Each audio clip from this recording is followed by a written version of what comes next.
Hi, my name's Jess Ingleking. I'm the manager at Soundings Fine Audio in Denver, Colorado. I've been in consumer electronics and selling stereo equipment for over 25 years, and today we're going to be talking about what you need to put together a good stereo system.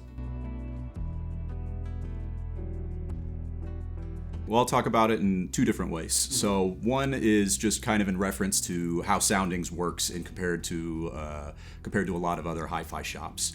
Rather than thinking of ourselves as like a high-end car dealership, like a Mercedes dealership or Ferrari dealership, or pick your high-end flavor, we like to think of ourselves more as a hot rod shop, a custom hot rod shop. So we can build whatever you want at whatever level. All cars have the basic components, wheels, tires, transmission, engine, body, that for the most part a car is a car. But if you've driven in a high-performance car or a luxury car compared to maybe an economy car, it's pretty obvious what those differences can be. Another analogy could be maybe like baking a cake. There are lots of ways you can make a pound cake, pound of butter, pound of sugar, pound of flour, but they come out with all kinds of flavors. So in a stereo system, if you have an amp, speakers, a source, whether that's digital or analog, CD player, streamer, or turntable, and then of course your cables, all of those different components put together, they actually create their own sound signature, just like a baker or a cook puts those ingredients together to make their own flavor that they choose. That's kind of the fun of the hobby. Yeah, the basic things that we'll discuss today are kind of the core components. These are things that every stereo is going to need. We'll kind of do them backwards from where the music ends up with the speakers. That's where a lot of people think their stereo and their sound really comes from. You have the speakers are powered by the amplifier, and then the music itself comes from the source, debatably your most important piece. And that could be a turntable, a streamer, a CD player. There are a number of ways you can get the music into the system. And then you're going to need some type of wiring or cables to tie everything together. So the source is pretty important, debatably the most important, because no matter how good your amplifier is, no matter how good your cables are, no matter how good your speakers are, it all starts with the source. If it doesn't come off the record, if it doesn't come off the stream, if the CD player doesn't capture all the bits off the CD player, nothing in the chain is going to pick that back up. So you really can't overdo it in the source. The most common sources these days are either going to be internet streamers, so that could be something as simple as a Sonos, Blue Sound, Weem type device.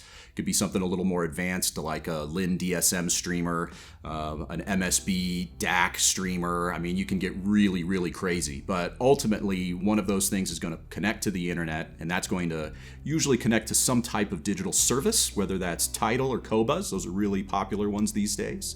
If you have a large collection of CDs that you may have ripped years ago, or you have a hard drive full of music, then these devices will connect to that music and allow you to pipeline it through your system. That's probably the most popular these days. Of course, tried and true CDs, the other end of digital. And then my favorite is analog vinyl. I think that is the purest form of sound. A lot of people might argue with me about that, but I just feel like that the music really comes through most true through vinyl. It takes a little more love and care. A bit of a ritual, some people think of it as. You have to choose your album, you have to clean the album, you have to spool it up and decide that you're going to listen to 17 minutes, a full side. It's a little harder to jump from track to track, but I feel that you get a little bit more of what the artist might have been intending for their music. The amplifier or receiver or amp preamp, this is the thing that goes in between your speakers and your source. So this is going to be in charge of input switching if you're lucky enough to have more than one source. It's also going to be in charge of the volume control. So these can be all in one box, and that's what an integrated amp is. A receiver may have surround function or even an FM tuner, which is kind of out of date these days. But that's kind of the simplest way to get going, kind of a one-box solution or two-box if you have a separate source. The next thing you can do is you can take an integrated amp and actually divide it into more than one box. You can have the preamplifier and the amplifier separated, so that way your volume control is in a different box than the amplifier, which is actually controlling and driving the speakers. The preamplifier has a lot to do with the noise floor, has a lot to do with sound staging. Some people feel that that's really the heart of the system in a lot of ways.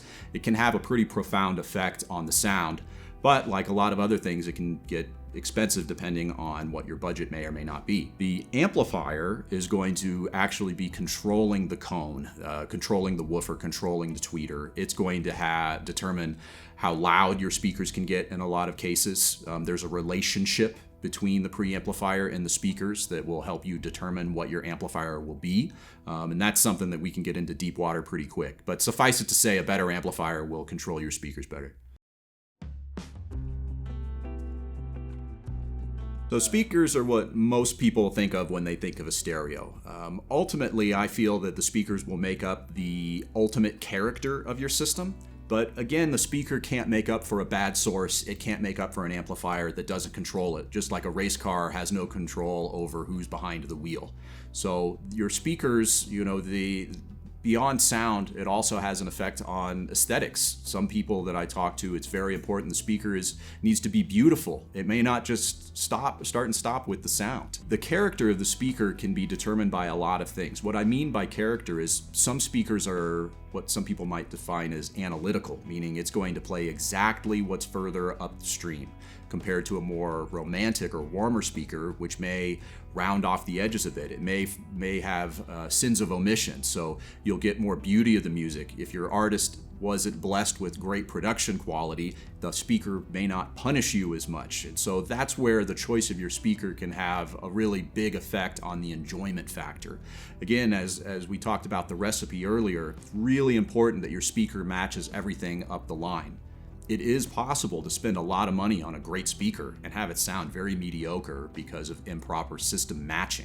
So you want to talk with your dealer or have the opportunity to audition different combinations of amplifiers with your speakers to make sure that it's going to end up with a combination that you actually want to listen to for hours on end.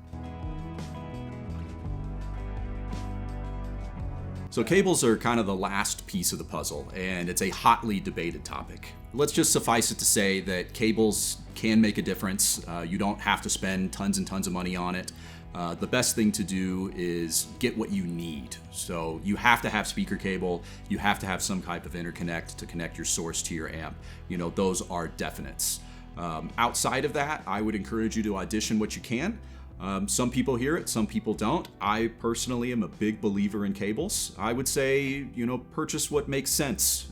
We sell some pretty premium products in our store.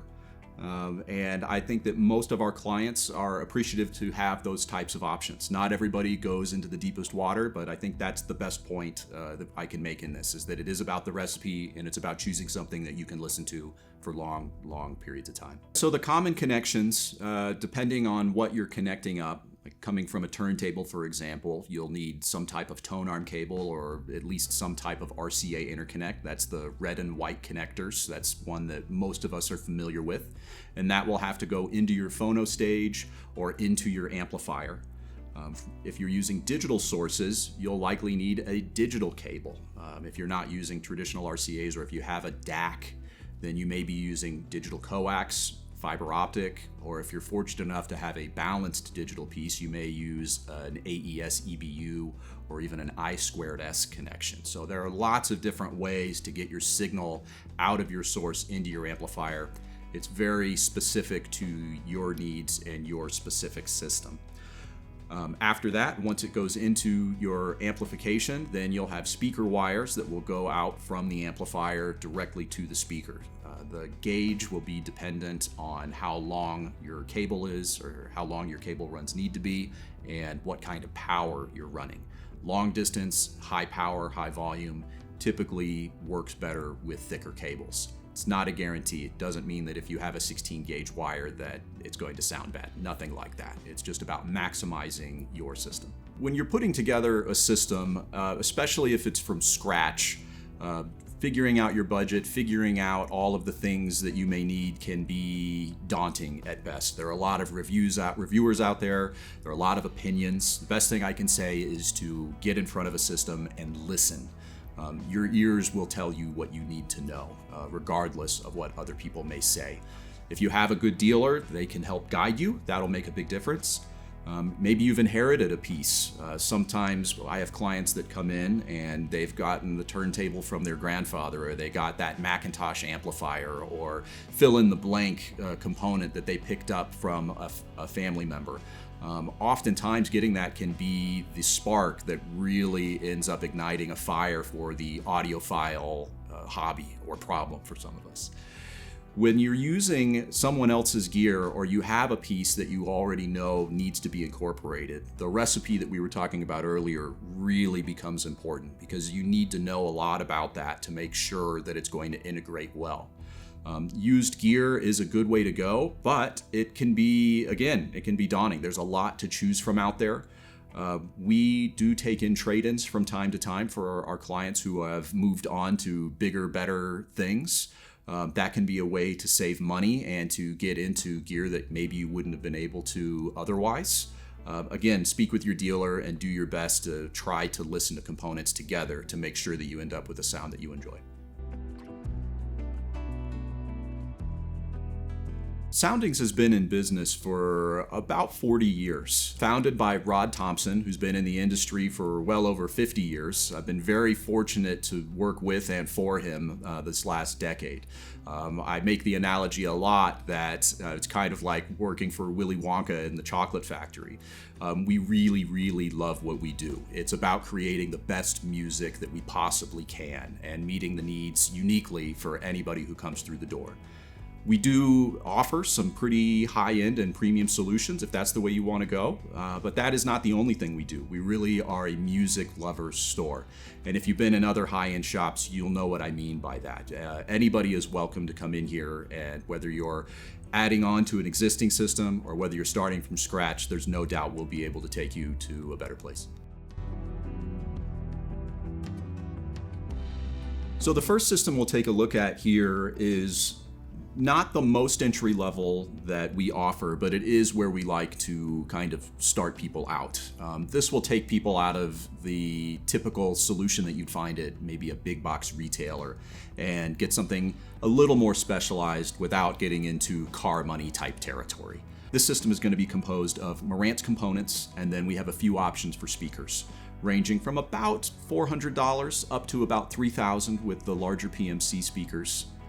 This has the basic components that you need to get going. We have an EAT turntable, a Marantz amplifier, a Marantz CD player, we have a Blue Sound Icon streamer, and then either KEF or 2 PMC speaker options.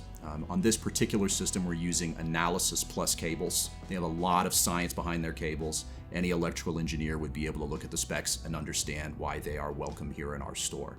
They provide an insane amount of value for the dollar, an incredible amount of sound quality. We also put great care into the setup of the system. Just like a good race car can't get its best lap times on a track without being set up and having the suspension tuned just so, your speakers and turntable will benefit a lot from having an expert's touch behind them. With these components, they actually cover a lot of ground price-wise. They're kind of right in the middle of a starting point. So if this ends up being a little too spicy for you, then we can move down market slightly and you won't give up a ton of performance based on what you'd hear in our store. Likewise, if you wanted to spend a little bit more, there's room for upgrades and you would definitely be able to hear them. This gives you a huge scoop of the premium high end for a lot less than you would typically see in their particular price points. We have KEF speakers and PMC speakers. KEF's UniQ technology allows for a much wider dispersion area, so whether you have a smaller space or whether you have a wide couch, it tends to work a lot in multiple types of environments. The PMC transmission line technology allows you to get a significant improvement in bass over most speakers in their size and price point. Again, after you listen to them, it's pretty obvious what their performance brings to the table. For example, these particular PMC speakers, the tweeter is the same one used in many of their studio monitors, so you're getting much closer to what the artist was using whenever they actually made the piece. So this next system we'll look at, we have components from Primaire, which is a Swedish company. We have an MSB digital to analog converter. We're also using that as the streamer. Speakers we're using are also PMC and then Vienna Acoustics. then everything is connected up with Shunyata cabling. This system is a pretty big step up over what we saw before. Instead of having an integrated amp, we now have separate components for the source, separate components for the amplifier, preamp. We've gone up a pretty decent step in cables, again, without getting into crazy town. And then these speakers are also going to be much closer to what top-end, true high-resolution speakers would be. In the best systems, we want to be able to produce all the sounds that our ears are capable of hearing. Most speakers don't get the low bass. That's kind of the holy grail of the whole thing, is to be able to reproduce all of these sounds. The last one we'll look at consists of all Boulder electronics, with the exception of one DAC from MSB, the MSB Cascade. We have the 1100 series electronics from Boulder, which is about the middle of their line. We have their monoblocks with the Magico S5 speakers, their new tower.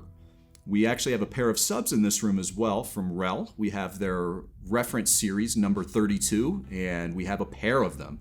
Just as we have stereo speakers, we don't want to go mono for the bass, so we have stereo bass as well. And lastly, everything is going to be connected with Nordost cabling. Nordost has a very specific sound signature that mates very well with these particular electronics and speakers. We're using their highest end connections from their Odin series, and that's all tied together with their QB8 power conditioner. Also, something that's worth mentioning in this are the solid steel equipment racks, because yes, at this level, believe it or not, furniture can actually affect the sound. What your components rest on can actually affect the sound. You can imagine if your speakers were sitting on a Jello mold and weren't able to actually have proper foundation, that if they were wiggling around, they probably wouldn't sound the same as if they were properly grounded on a solid foundation. There are actually components and accessories that you can purchase and integrate with your system that will improve these functions. There are several different designs. You can couple your components to the stand, meaning that they act as a piece of the stand, like one unit, or you can decouple them to make sure that they are completely isolated and separated. Whether you do this from isolation pucks, some special cones, a platform, or whether you go for a full new component rack, these things will affect the voicing. I think that depending on where your system is would have a great effect on which ones I would recommend and how much you should spend. But it's hard for me to overstate the value of something like this in a high performance system. We love it when people come by our store, whether you just want to take a listen to one of our systems and kind of experience the different levels, whether you're shopping for a new pair of speakers, new amplifier, preamp, source, we'd love to help you out. We're open Monday through Saturday. You're welcome to drop on in or call to make an appointment to make sure that no one will interrupt your experience. We also offer tune-up services, so whether you need me to come out and actually adjust your existing system, whether you want to bring your turntable in and have me give it a good once-over to make sure your cartridge is properly lined, we are a full-service, top-to-bottom shop. Don't forget to like and subscribe. We have more videos coming your way.